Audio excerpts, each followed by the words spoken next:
আমাদের নেতারা চুরি করলে আমরা তাদেরকেও ছাড় দেব না। আমরা ভোট দিয়ে নেতা বানাবো, কোন নেতার কাছে আমরা ভোটের জন্য টাকা চাইব না। আমার নেতা হওয়ার পরে দেশের টাকা খেলে ছাড় দেব না, কলার ধরে টেনে চেয়ার থেকে নামিয়ে দেব। নবীজি বলছেন, আমার মেয়ে ফাতেমা চুরি করলে আমি ফাতেমার দিস ইজ ইসলাম, কাউকে ছাড় দেওয়া হবে না। আর যদি এভাবে দুর্নীতিমুক্ত, মাত্র কি রে ভাই বন্ধ কেন, দুর্নীতিমুক্ত বাংলাদেশ 5 বছর রাখা যায়, আমরা আশাবাদী 5 থেকে 10 বছরের ব্যবধানে দেশে দারিদ্রতা থাকবে না। এরপরে মাদক নির্মূল করা তো কোনো ব্যাপারই না। যদিও আপনাদের পাশেই কিন্তু বর্ডার নাকি, এখান দিয়েও কিছু ঢোকে, মাঝে মাঝে ঢোকেনি, ঢোকে। আমরা 6 মাসের সময় নেব না। গত পরশুদিন এক প্রোগ্রামে ইসলামী দলের পদপ্রার্থী একজন এমপি সাহেব বলেছিলেন আমার সামনে বক্তৃতায়, আমাদেরকে আপনারা রাষ্ট্র ক্ষমতা দেন, আমরা 15 দিনের ব্যবধানে বাংলাদেশকে মাদক শূন্য করে দেব। আমি তো আশ্চর্য হলাম, বলে কি? তার যুক্তি আমার ভালো লেগেছে। This is very simple. কারণ বাংলাদেশের সীমান্তে মাদকের উৎপাদন হয় না, 98 থেকে 99% মদ বিদেশ থেকে আসে। আর ইসলামী দল ক্ষমতায় গেলে তাদের কোনো নেতা মদ খায় না, তাই মদের প্রতি কোনো আকর্ষণই নাই। তারা বর্ডার ক্লোজ করে দেবে, বিজেপিকে বলে দেবে ইন্ডিয়া থেকে ফেন্সিডিল ঢুকবে না, মায়ানমার থেকে ইয়াবা ঢুকবে না, এয়ারফোর্সকে বলে দেবে বিমানে করে হেরোইন আসবে না, নেভিকে বলে দেবে জল দিয়ে কোনো জাহাজ দিয়ে হেরোইন আসবে না। তো মদ খাবে কোত্থেকে? মদ তো পাবেই না। এরপরও চুরি করে যাহা আসবে, কেউ খেলে 80 বেতের আইন হবে, পিঠের চামড়া থাকবে না। হযরত ওমর কি উনার ছেলেকে ছাড় দিয়েছেন? 80 বেত দিছে। হ্যাঁ, সুন্দর বাংলাদেশ চান, কোরআনের আইনের কাছে চলে আসেন, বেশি দিন লাগবে না। প্রিয় ভাই আমার, ইসলাম শ্বেত পরশ মানিক তারেকে পেয়েছে খুঁজি, পরশে তাহার সোনা হলো যারা, তাদেরই মোরা বুঝি। গোলাপ ফুলের সৌন্দর্য দেখতে চান? তাহলে গোলাপ ফুলকে ফুটতে দিন। কলির গোলাপের সৌন্দর্য নেই। গোলাপ ফুল নাকের কাছে নিয়ে মৌ মৌ গন্ধে অন্তর জুড়াতে চান? গোলাপ ফুলকে ফুটতে দিন। তার পাপড়ি সে মেলে ধরুক, তাহলে দেখলে চোখ জুড়াবে। নাকের কাছে নিলে মন জুড়াবে। ওই গোলাপ চাপ দিলে আতর বের হবে। ওটা কলিতে থাকলে সৌন্দর্য নাই, নাকের কাছে নিলে গন্ধ নাই, চাপলে আতর বের হবে না। গিলাফের কোরআন মসজিদ থেকে সংসদ ভবনে যেতে দিন, ওখান থেকে আইন হিসাবে সমাজে আসতে দিন। ইসলামের সৌন্দর্যে পৃথিবীর মানুষ বিমোহিত হয়ে যাবে, আপনাদের চৌকো জুড়াইয়া যাবে। ইসলাম সর্বাঙ্গ সুন্দর এক ধর্মের নাম। যে কোরআন প্রিয় নবীজির কাছে আল্লাহ তাআলা দিলেন অন্ধকার থেকে মানুষকে আলোর পথে আনতে। এখন আলোর পথ যদি আমরা পেতে চাই, তাহলে 3টি কাজ করা লাগবে। 1 নাম্বার, কোরআন পড়তে হবে। 2 নাম্বার, কোরআন শিখতে হবে, অর্থ সহ বুঝতে হবে। 3 নাম্বার, কোরআনের আইন সমাজে মানতেই হবে। মাত্র 3টা কাজ। কোরআন পড়তে হবে। যারা কোরআন পড়তে পারেন তারা আমার সাথে আওয়াজ করে হ্যাঁ বলুন। কোরআন পড়তে পারেন? যারা পারেন না তারাও কি বলেছেন? বলেননি, আমি জানি তারা চুপ ছিলেন। যারা পড়তে পারেন তারা হ্যাঁ বলেছেন। কারা বলেননি আমি জানি না, কিন্তু আপনি নিজে তো বুঝছেন যে আপনি হ্যাঁ বলেন নাই। চুপ থাকা প্রমাণ করে আপনি পারেন না। আপনি যে পারেন না এটা আমি আজকে মনে করাই দিলাম। তাহলে এখন কি এই অবস্থায় মরবেন না শিখা দরকার? যে কোরআন শিখে মরবে না, হাসরের ময়দানে আল্লাহ তাকে অন্ধ বানিয়ে তুলবে। ওয়ামান আরদা আন যিকরি ফাইন্না লাহু মাঈশাতান দানকা ওয়া নাহশুরুহু ইয়াওমাল কিয়ামাতি আমা। আল্লাহ তাআলা বলছেন, যারা আমার কোরআন থেকে, আমার এই কোরআন থেকে মুখ ফিরিয়ে নেয়, আমি তাদের দুনিয়ার জীবন সংকীর্ণ করে দেব, শান্তি কেড়ে নেব, এবং আখিরাতে তাকে অন্ধ বানাইয়া তুলব। সে বলবে, ইয়া রাব্বি লিমা হাশারতানি আমা, ওয়াকাদ কুনতু বাসীরা, আল্লাহ আমার তো চোখ ছিল দুনিয়া, আপনি আমাকে কেন অন্ধ বানালেন? আল্লাহ তখন জবাবে বলবে কাযালিকা আতাতকা আয়াতুনা ফানাসিতাহা ওয়া কাযালিকাল ইয়াওমা তুনসা, তোমার কাছে আমার আয়াত গিয়েছিল, এ কোরআন গিয়েছিল, তুমিও তো কোরআন থেকে বিমুখ ছিলে, পড়ো নাই তো। 5 বছর বয়সে হাফেজ পাওয়া যায়, 7 বছর বয়সে হাফেজ পাওয়া যায়, আর তুমি 50 বছর বয়সে তুমি দেখে দেখেই পড়ো না।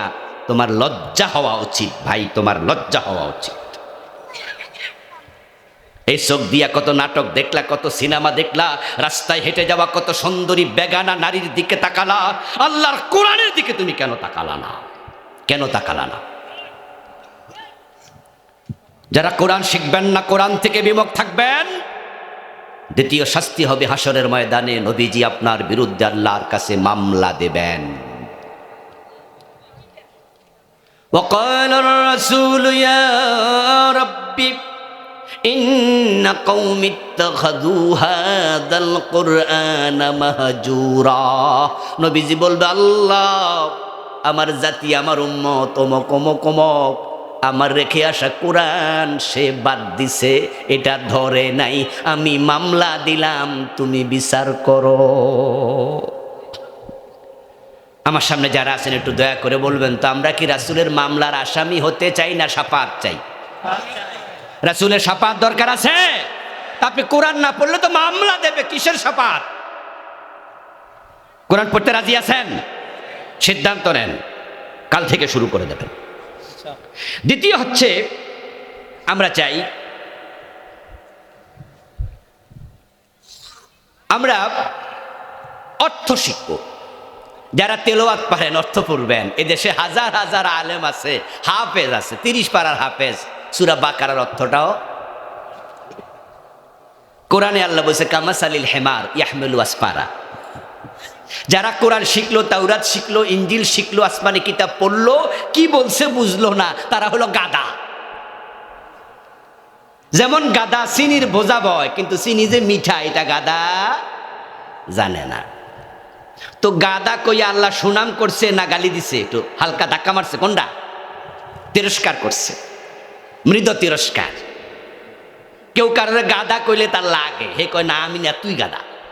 কেউ গাধা হইতে চায় না। তা আপনারা যারা অর্থ জানেন না, এই অবস্থায় থাকবেন নাকি একটু উপর উঠবেন? না হয় কিন্তু আল্লাহ যেটা কইছে আপনি সেইটা, আমি কিন্তু কইছি না, আল্লাহ কইছে কামাসালিল হেমার, হে গাদার মতো। 40 বছর 50 বছর সূরা ফাতিহা পড়েন, এখনো সূরা ফাতিহার অর্থ জানেন না, 7টা আয়াত। এমন নামাজি নাই? 4টা 5টা সূরা না ছোট ছোট কোরআন শরীফের মুখস্থ পারেন, 10টা পারেন না, হয় 10টার অর্থ কেন জানেন না? আল্লাহ কি কইছে জানা দরকার আছে, জানবেন, শিখবেন। 3 নাম্বার হলো কোরআনের আইন মানতে হবে। আসুন না আমরা বাংলাদেশটাকে আল্লাহর কোরআন দিয়ে সাজাই। আমরা আল্লাহর কাছে দোয়া করি, আল্লাহ আগামীর বাংলাদেশকে কোরআনের বাংলাদেশ বানিয়ে দাও, বলেন আমিন। আমরা আশা করছি তাই হবে। মর্নিং সাজদা ডে, প্রত্যুষ দিবসের প্রতিচ্ছবি। বাংলাদেশের বর্তমান আবহাওয়া বলছে, ডাকসু জাকসুর নির্বাচন বলছে, আগামীতে বাংলাদেশে কোরআন আসছে, কেউ থামাতে পারবা না। কোরআন আসতেছে, ইনশাআল্লাহ আসতেছে। আলেমরা এক হয়ে যাচ্ছে, কিন্তু আলেমরা এক হলে জালেমরা লেজ তুলে ফালাতে হবে। সব ইসলামওয়ালাকে এক হওয়া লাগবে, কোরআনওয়ালাকে এক হওয়া লাগবে। একতলাপ আমরা ভুলে গিয়েছি, আরো ভুলে যেতে চাই। হাত কেউ নাভির উপরে, কেউ বুকের উপরে বাঁধুক, আমিন কেউ জোরে বলবে, কেউ আসতে বলছে বলুক। কেউ কিয়াম করবে, কেউ করবে না, কেউ 5 করলি, কেউ 1 করলি, কেউ কওমি, কেউ আলিয়া। ইখতিলাফ নিয়ে আমরা মাথা ঘামাবো না। আমরা একটা স্লোগান দিতে চাই, মাসলাক যার যার, ইসলাম হবে সবার।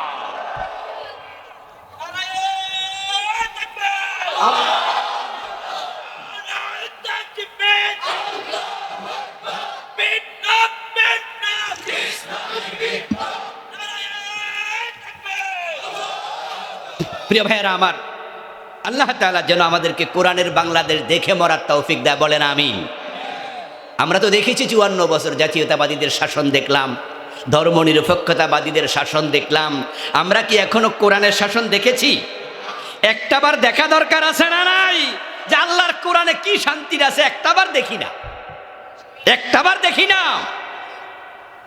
আল্লাহ তুমি তৌফিক দাও, বলেন আমিন। প্রিয় ভাইয়েরা, আলোচনার শেষ দিকে চলে আসলাম। এই মসজিদ কমিটি আপনাদের কাছে একটু সহযোগিতা চেয়েছেন। তাদের মসজিদের অনেক কাজ বাকি আছে। আপনারা যদি একটু সহযোগিতার হাত বাড়াতেন তাদের উপকার হতো। 10,000, 20,000, 50,000 এরকম বড় অঙ্ক যদি কেউ দেওয়ার থাকেন তাহলে একটু হাত তোলা দেবেন, আমরা আপনার জন্য দোয়া করবো। 5 মিনিটেই কালেকশন শেষ। আমি পারিও না, করিও না, অনুরোধ করেছি বিদে একটু জাস্ট হেল্প করছি। কেউ কি দেবে? 10,000, 5,000 এমন কেউ আছেন? দেওয়ার মতো কেউ থাকলে একটু হাত তোলেন প্লিজ।